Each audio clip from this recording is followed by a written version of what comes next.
Welcome back to TV5 News at 9. It is another edition of Ask the County. Joining us this morning is Saginaw County Treasurer Tim Novak. Thank you so much for being here. How are you? I'm fantastic. Happy New Year to you. Happy New Year to you too. Good to see you. Thank you so much. Well, today we are talking about the upcoming county treasurer, the show cause hearing that you're having. Okay, so what is this hearing and what will you be discussing in the show cause hearing? So this is a hearing, so we're statutorily required when folks are behind on their property taxes to allow them two opportunities every year to come forward and kind of show cause as to maybe why we should hold off on property tax foreclosure on April 1st.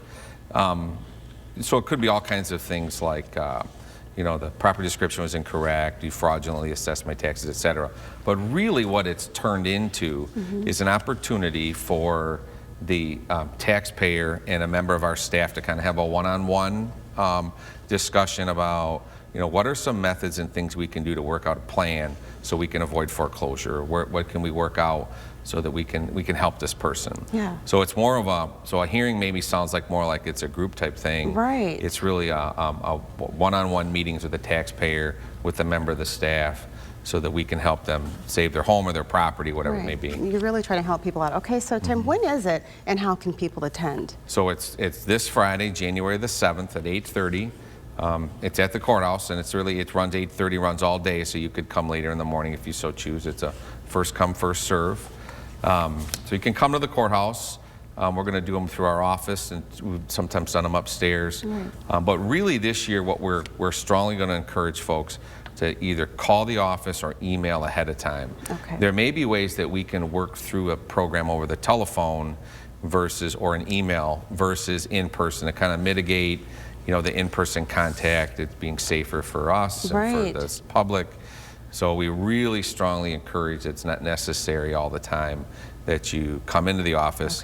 We can do it over the phone or email. Okay, so for people who are having trouble paying their property taxes, what can they do, Tim? So the first thing I always tell somebody is just call the office. So call the county treasurer's office, and you know, that's the place to start.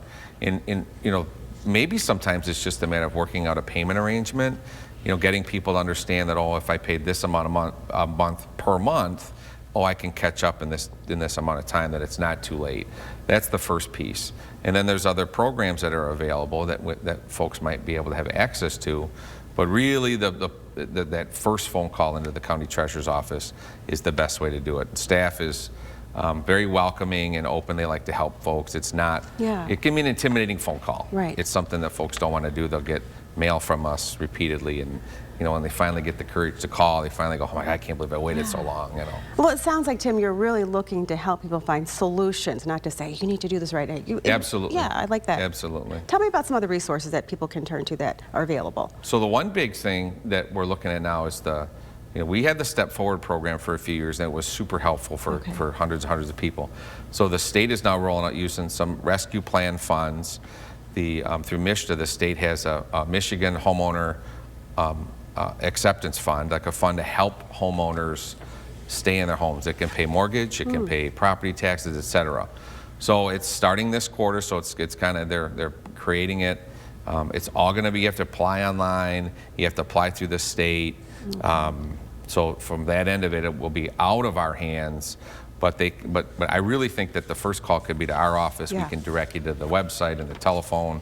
But the state, that's the big one.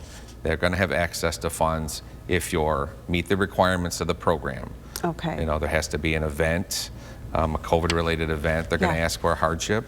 You have to own and live in and be an occupant in the house, and then meet some certain income requirements as well. So it's all about making that first phone call. It really is. That's really, I can't stress enough every time I talk about this one. It's like, make that phone call. Don't hesitate. Thank you. Great information. Appreciate it. Absolutely. And if you have any questions that you would like to ask the county, just send them to WNEM at WNEM.com.